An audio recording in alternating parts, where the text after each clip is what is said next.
Hi everyone, Sal here. Welcome to our Homeroom live stream. We have an exciting show. We're going to have Kristen DiCerbo, Khan Academy's Chief Learning Officer, answering any questions you have about motivation and having more independence as a learner. But before we get started, I will make my standard announcements. First, a reminder that Khan Academy is a not-for-profit organization. We can only exist through philanthropic donations from folks like yourself if you're in a position to do so. So please think about going to khanacademy.org/donate and making a donation. Also want to give a special shout out to several organizations that have supported Khan Academy through the years, but especially as we went into COVID, our costs went up as we're trying to accelerate a whole series of programs. Our server costs have gone up. So special thanks to Bank of America, Google.org, AT&T, Fastly, Novartis, and to the many other organizations that have supported Khan Academy through the years. It's made a huge difference, although we still need more help. So please think about making a donation. I'd also like to announce, and I've done this on previous live streams, that we have a Homeroom with Sal, the podcast, as you can see in that graphic right over there, which are kind of some of the more notable moments in this Homeroom live stream. So I encourage you to go wherever you find your podcast, subscribe to it. Hopefully you get a kick out of it. So with that, I'm excited to introduce Kristen DiCerbo, who we've had on before. Kristen, good to see you. Hey, Sal, good to be here. So for those of y'all who don't know, Kristen is Khan Academy's Chief Learning Officer, which means that she keeps us well informed and deep on everything regarding learning science and academics and the best way that folks can learn and help others learn. So Kristen, what I want to understand is, what tips do you have? You know, the question I get a lot is, how do we keep people motivated right now? How do we keep people engaged? How do we, kids are a lot more of independence is expected of them. So what tips do you have for students and parents and teachers trying to navigate this?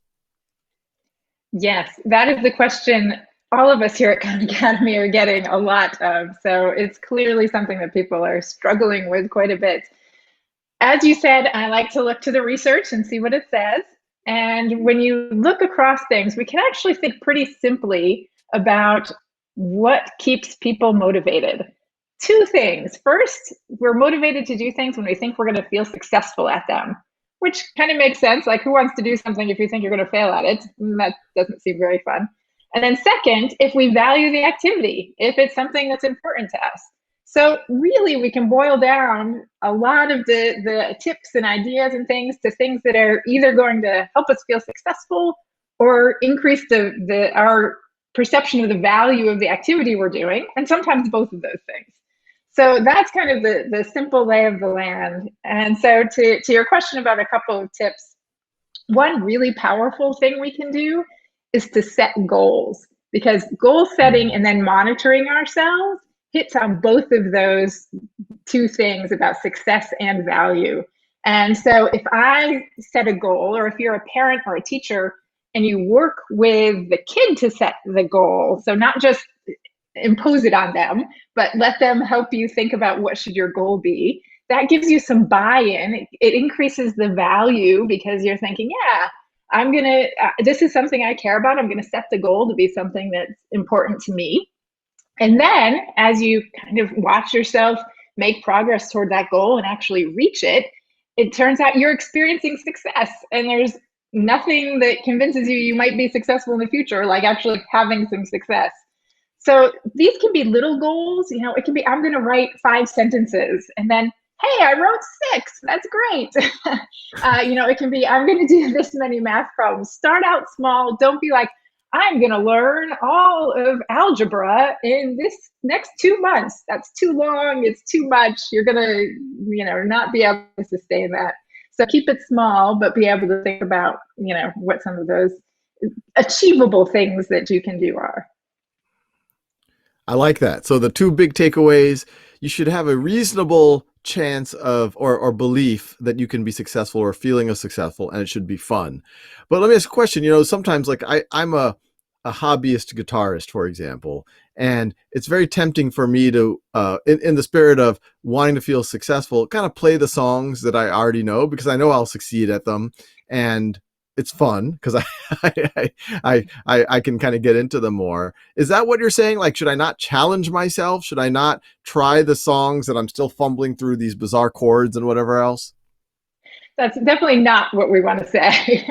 In fact, we want to think about how we can keep moving forward. And one of the ways that we can frame that is actually to think about this idea of growth mindset, which has gotten a lot of play lately. And sometimes it feels like, oh, growth mindset is just saying, hey, work hard and you can do it. But when it comes to learning, what we know is that when you're learning new things, you're actually changing how your brain works. And we actually have a course. I go to the courses section down there in the life skills, and it actually walks students through some of these ideas about how our brain actually changes. The neurons, little cells in our brains, when we're learning new things, make new connections. And we explain that in some videos, and students can walk through it a little bit. But this idea that your brain is actually like a muscle. It's like when you're working out, and if you keep lifting heavier weights, your muscles get bigger. In the same way that if you keep learning new things, your brain actually gets denser, and it turns out dense brains are a good thing. And you can learn new things and build them. So if you keep playing your same songs over and over again, you're not building any of this new muscle and this new connections in your brain. But if you're trying new things, you're going to keep improving, and next time you'll be able to play even more complicated songs and maybe some other songs that you're interested in learning. So if I were to kind of figure out the sweet spot there, you definitely shouldn't work on the stuff that is, you're definitely going to succeed on, because that's not going to stretch you and grow those neural connections. And maybe don't work on the thing that is, for me, the Eddie Van Halen level, because I might not make the super hard guitar part. Yeah. Yeah, I avoid that, but try the stuff that that's stretching me a little bit. And another thing I took away from you is when someone calls me dense, which has happened, I take that as a compliment from now on. I'm sure they're referring to my neural density when they say that I'm dense. So exactly. We have questions here, and I encourage everyone to ask questions, any questions really about learning science, about education, Khan Academy, for Kristen and myself, if relevant. We have a few questions that are all coming in from Facebook. Cindy Victor Kumpin asks, my boy went to school for 4 years and it took away all of his motivation. It was boring every day. How can I help him getting enthusiastic again, getting back on track? Your advice, Kristen? Well, first, I'm sorry to hear that he's not still excited about learning and where those things are. So there's a couple things that I would say. So one is, you know him better than anyone else, and you can help him make the connections between what he's learning and the things he's interested in. So when we talked about that value, one way that we value things we're doing is because they seem relevant to us. So if you know the things that he's learning, help him make those connections between why am I learning this and what it can do to relate to other things I'm interested in, questions he's asked about the world and how it works, things he wants to be when he grows up, any of those kinds of things, a way to help him see some of the meaning in the things that he's being asked to do. So that's one way that you can, start bringing some of that piece back. And the other thing is, I would say at home, really encourage those questions and think about, how he's thinking about how the world works and wondering about this or, the other thing. And why does when I pedal my bike, why does that make the wheel move?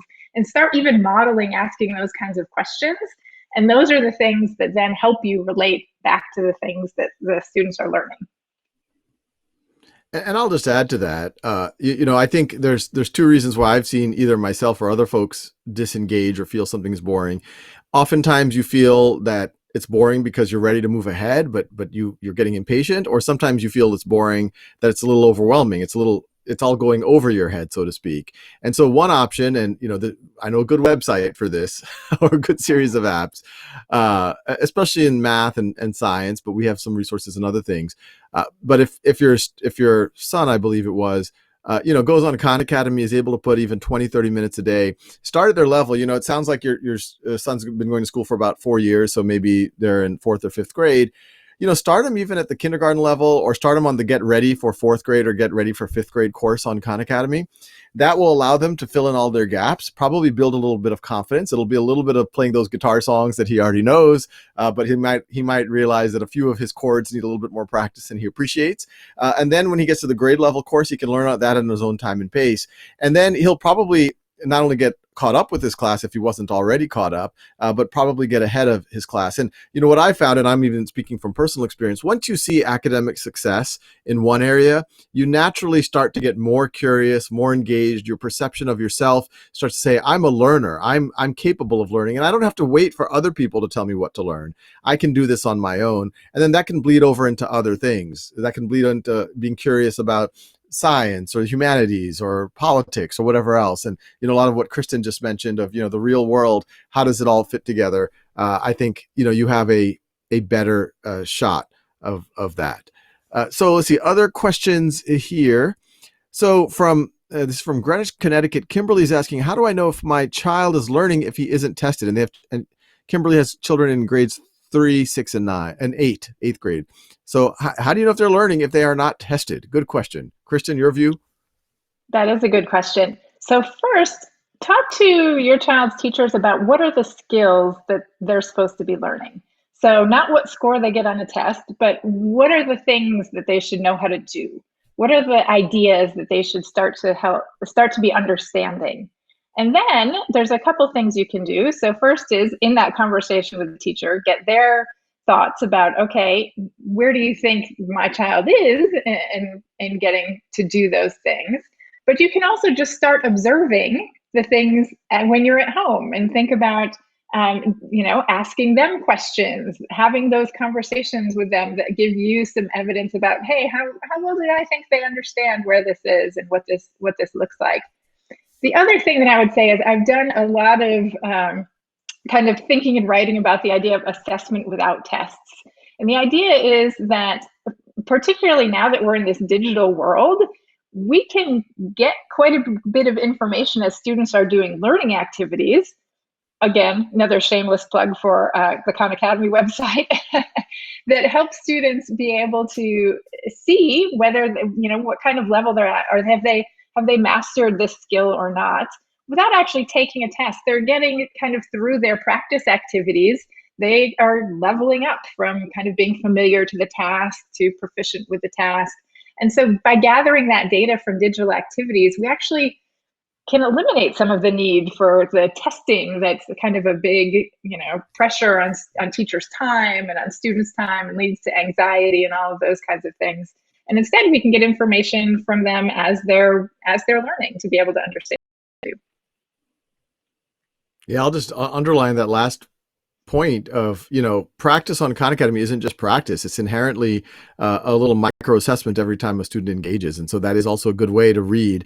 And, we've seen correlations, very strong correlations between work on Khan Academy and other types of benchmark assessments. So that's, completely agree. So from Facebook, there's a question. Jamie Dawson Osborne is asking, what about when students don't understand and the teacher's hands are tied with how they can teach the lesson? So how does either the student, the parent, or the teacher deal with that, Kristen?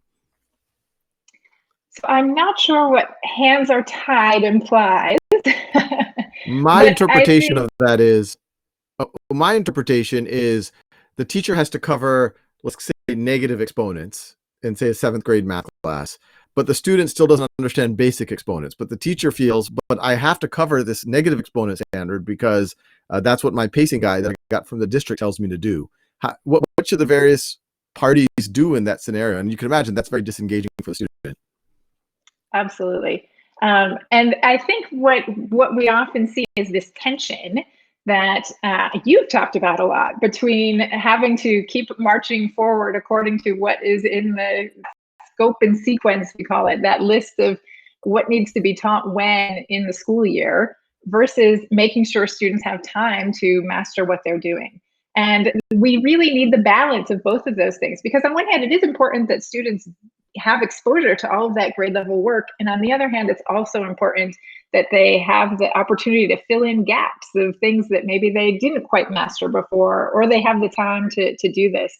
And so one of the things that we encourage is this idea of thinking about potentially spending 4 days of the classroom per week on that grade level material, and then 1 day on what we call personalized practice, the idea that you can start working with students at the level where they are thinking about filling in some of those gaps, understanding where they are, what maybe didn't they quite get to mastery on, and giving them additional practice and instruction in those areas, so that they can, then when they do again get back to that grade level material, they're ready for it and able to do it. So I think that's one thing. The other thing that came to mind with the hands are tied piece is that sometimes the teachers explaining it in the way that they think about it, but just hearing someone else explain it can give you, oh, aha, now I get it. And so that's another way that some of our videos, I think, can be helpful, is that they provide a little bit different way to explain it or to think about it that someone hasn't maybe heard before. Very, very helpful. Yeah, I completely agree. I think in that case, whatever we can do to help that student fill in their gaps so that they can engage is going to be optimal. So a couple of related questions. Rifat Tanvir from Facebook is asking, do you think motivation is an illusion? They've been watching motivational videos, but they feel like it hasn't been helpful for them. A similar question from YouTube, Miss Victoria. The eyes are all numbers there, but how can you become more self-motivated? So yeah, you hear this thing like motivation. Yeah, so-and-so is motivated, so-and-so is not motivated. What is that? Is that like do we have like a motivation gene? Is it contextual? Can you improve it? So absolutely, it is not something that's pre-programmed in you, and you either are or are not. It's very much contextual. You can be motivated to do one thing and not motivated to do something else, and that's very common. I hear lots of parents say, gosh, my kid seems really motivated to play Minecraft, but not motivated at all to read books.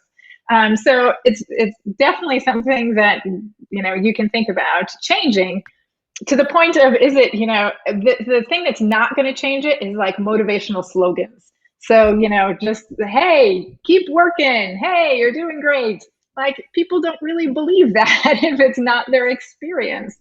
And so there's definitely, we want to think about this idea of authentic success and giving these messages about why we think that they can do this and why we think they'll be successful, which goes back to some of the things we were talking about earlier about, if you understand how this is actually, changing your brain and how working hard can actually lead to those kinds of changes and improvements, that then can help think about, okay, now I understand why I might be motivated as opposed to just keep working hard.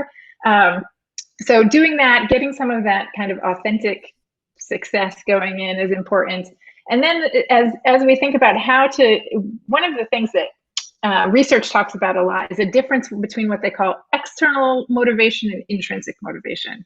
And so external motivation is being motivated by things from the outside. So like getting rewards for what you're doing. And intrinsic is being motivated from internal things because it makes you happy, it brings you joy, you find it interesting. And so one of the questions is how to move kids from not wanting to do something to maybe being internally motivated to do it. And so I get also a lot of questions about, is giving my kids rewards just bribing them? That seems wrong.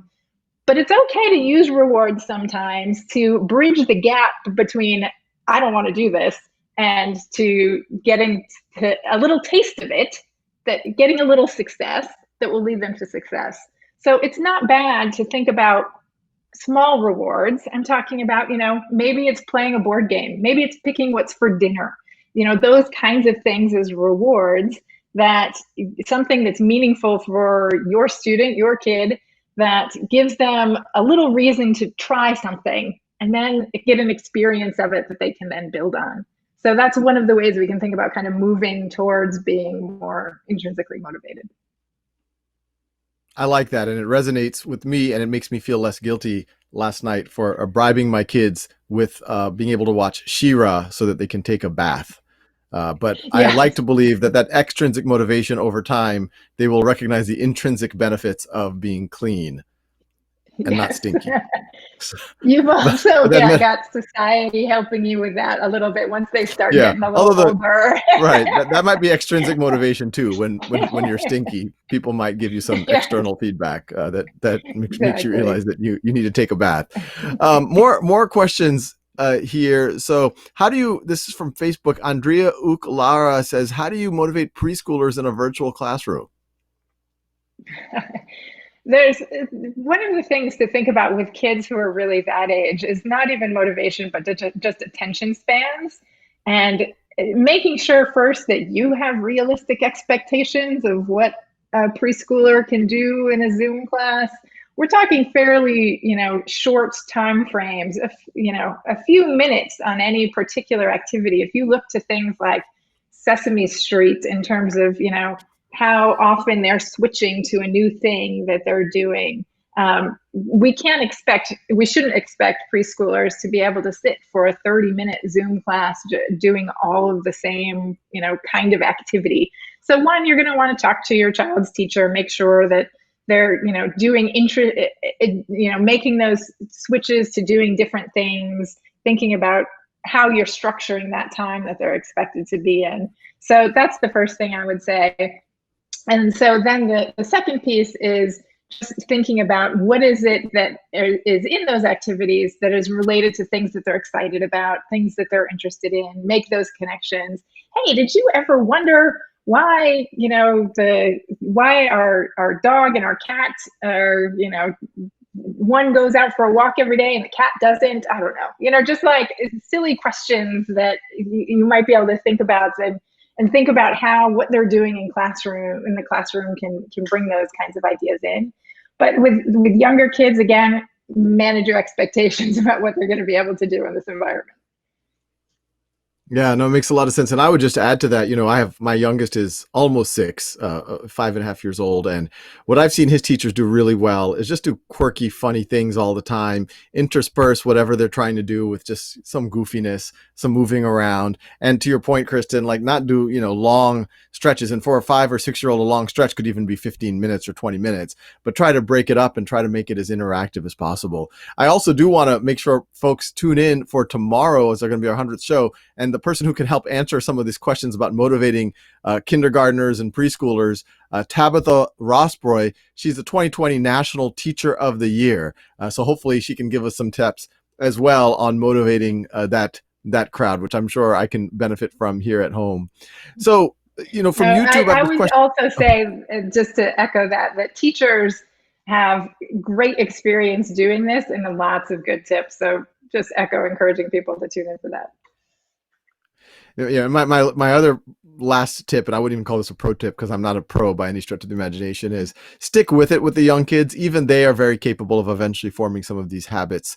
And once they see some wins, they too can get a little bit more motivated as well. I've seen that with my own son who's 5 since distance learning started. So from YouTube, Kaushik Jha says, I started feeling depressed and thinking about goals. COVID literally makes me go through anxiety. So what advice do you have for that, Kristen? I don't think Kaushik is alone. I think there's a lot of folks that, you have COVID, you have the economy, you have other stuff going on in the world that is causing a lot of stress. And then on top of that, people are trying to figure out, their own life. And, I don't know if Kaushik is a student or is working or whatever, but what are your goals? Am I achieving what I need to? Is it easier or harder now? I'm less connected with friends.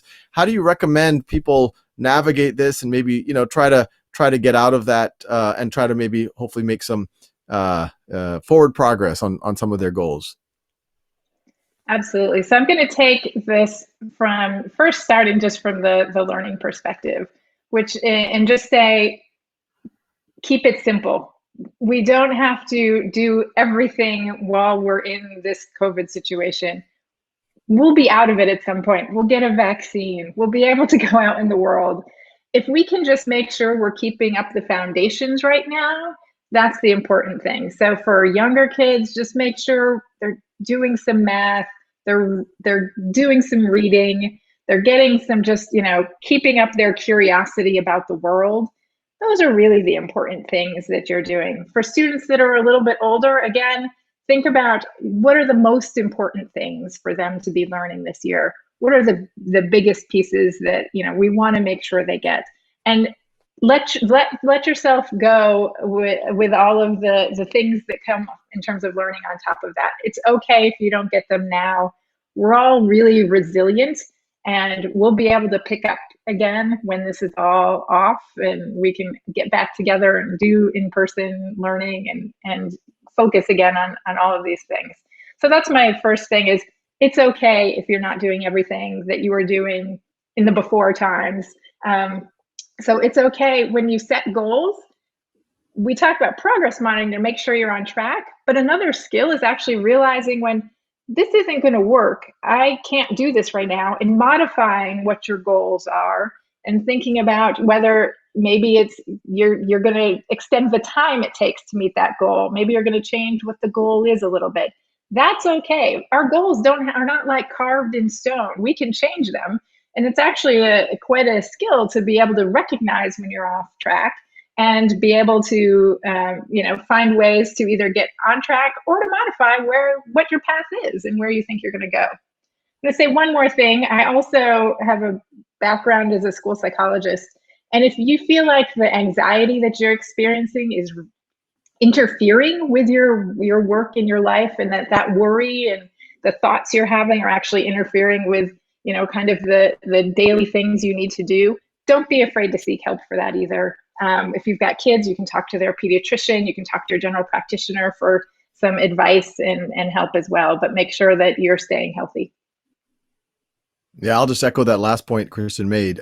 Sometimes you're like a frog in boiling water. You don't realize that things are getting bad until they maybe get too bad. And so it's very, as soon as you get a sense, it never hurts to go talk to folks, get help, et cetera, et cetera. The other thing I would throw out is, sometimes if your goals are too ambitious, they can become debilitating because they feel daunting or they feel very hard to start on. And I think one thing that I've heard from Kristen, not just over the last, several minutes, but, in the past, is just, make some of your goals need to be things that you can get some wins on, so that you can kind of notch them in your belt and move on from that. The other thing I'd recommend is, and I've talked about this before, is, try out meditation. Meditation, it isn't some weird thing. All it is sitting quietly and becoming observant of your thoughts, and then letting your mind still a little bit. And you'll realize that a lot of those anxieties, a lot of those maybe even negative feelings, they come from a part of your brain, but that isn't your entire self. I wouldn't call that a substitute for getting help if you need it, but look into it. Even if you're able to do 2-3 minutes a day, I've talked about before. I used to get anxious on planes. I still do a little bit, but by meditating, it really helped me actually not only not get anxious on planes, but in a lot of other circumstances where I might have otherwise gotten a little bit worked up. So we have time maybe for one more question from Facebook. Rohoni Arjuni is saying, my child, although very chatty and extroverted at home with the family, he's extremely shy with speaking up on video with his teacher in class. How can I motivate his participation? I've actually heard this a lot. Kristen, ideas? Yeah, so there's a couple of things to do. So one is make sure that you know what is the kind of importance of speaking out. So sometimes it's not that important if they're not sharing all of the time and they're a little bit more quiet, and that can be okay. But one of the things that speaking out actually does is it helps us work through the ideas that we're learning. If you explain them in your own words back to the teacher, or you're answering a question for the teacher, what that's doing is you're putting into your own words the things you're learning. You give the teacher the opportunity to maybe correct what's going on there. So if you understand, if that's one of the purposes, you want to figure out how to make sure your child's getting that experience. So it might be actually talking to you a little bit about what are the things that they are learning, what are the things, how would they have answered that question that maybe they didn't speak up to answer, so that you can work with them to do that too. Second, make sure they know like the protocols. What are the norms in their classroom for speaking up? I know I get on calls where there's 10 people, just 10 people online, and it's really hard to like get in, like to get heard, and then it's your turn. And so find out is there a virtual hand raising function in the platform you use? Is there a way that they can, how do they indicate when they do have something to say, that they want to say something, and make sure they know how to do that? That's the next piece. And then finally, think about in the same ways that we talked about motivating to do anything, how can we, think about setting some goals around how many times, hey, let's see if you can speak up, 2 times in this next hour-long class and contribute to the discussion and say where those are. So those kind of, think about those same principles. If they're not doing it, do you want to bring in some external rewards for them when they do that? And finally, just make sure you've always got that connection to your child's teacher, so that your child's teacher is aware that maybe they're having some of these worries and some of these concerns about how to speak up as well. So those are some individual thoughts there about, how to get kind of kids going in these Zoom calls. We've probably all experienced it ourselves.